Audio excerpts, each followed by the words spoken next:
महाभारत का भयंकर युद्ध चल रहा था। लड़ते लड़ते अर्जुन रंग क्षेत्र से दूर चले गए थे। अर्जुन की अनुपस्थिति में पांडवों को पराजित करने के लिए द्रोणाचार्य ने चक्रव्यूह की रचना की। अर्जुन पुत्र अभिम चक्रव्यूह भेदने के लिए उसमें घुस गया। उसने कुशलतापूर्वक चक्रव्यूह के 6 चरण भेद लिए, लेकिन 7वें चरण में उसे दुर्योधन, जयद्रथ आदि 7 महारथियों ने घेर लिया और उस पर टूट पड़े। जयद्रथ ने पीछे से निहत्थे अभिम पर जोरदार प्रकिया।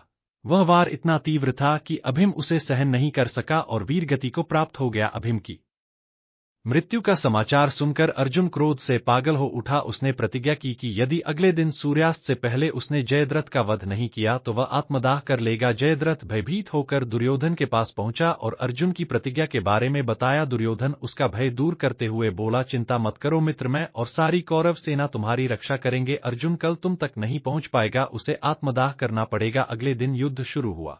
अर्जुन की आंखें जयद्रथ को ढूंढ रही थी, किंतु वह कहीं नहीं मिला। दिन बीतने लगा। धीरे धीरे अर्जुन की निराशा बढ़ती गई। यह देख श्री कृष्ण बोले, पार्थ समय बीत रहा है और कौरव सेना ने जयद्रथ को रक्षा कवच में घेर रखा है। आज तुम शीघ्रता से कौरव सेना का सहार करते हुए अपने लक्ष्य की ओर बढ़ो। यह सुनकर अर्जुन का उत्साह बढ़ा और वह जोश से लड़ने लगे, लेकिन जयद्रथ तक पहुंचना मुश्किल था। संध्या होने वाली थी। तब श्री कृष्ण ने अपनी माया फैला दी। इसके फलस्वरूप सूर्य बादलों में छिप गया और संध्या का भ्रम उत्पन्न हो गया। संध्या हो गई और अब अर्जुन को प्रतिज्ञावश आत्मदाह करना होगा। यह सोचकर जयद्रथ और दुर्योधन खुशी से उछल पड़े। अर्जुन को आत्मदाह करते देखने के लिए जयद्रथ कौरव सेना के आगे आकर अटस करने लगा। जयद्रथ को देखकर श्री कृष्ण बोले, पार्थ तुम्हारा शत्रु तुम्हारे सामने खड़ा है, उठाओ अपना गांडीव और वध कर दो इसका। वह देखो अभी सूर्यास्त नहीं हुआ है।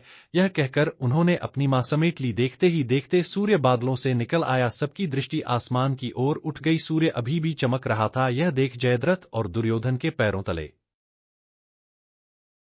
जमीन खिसक गई। जयद्रथ भागने को हुआ, लेकिन तब तक अर्जुन ने अपना गांडीव उठा लिया था। तभी श्री कृष्ण चेतावनी देते हुए बोले, हे अर्जुन, जयद्रथ के पिता ने इसे वरदान दिया था कि जो इसका मस्तक जमीन पर गिराए उसका मस्तक भी 100 टुकड़ों में विभक्त हो जाएगा। इसलिए यदि इसका सिर जमीन पर गिरा तो तुम्हारे सिर के भी 100 टुकड़े हो जाएंगे। हे पार्थ, उत्तर दिशा में यहां से सुयोजन की दूरी पर जयद्रथ का पिता तप कर रहा है।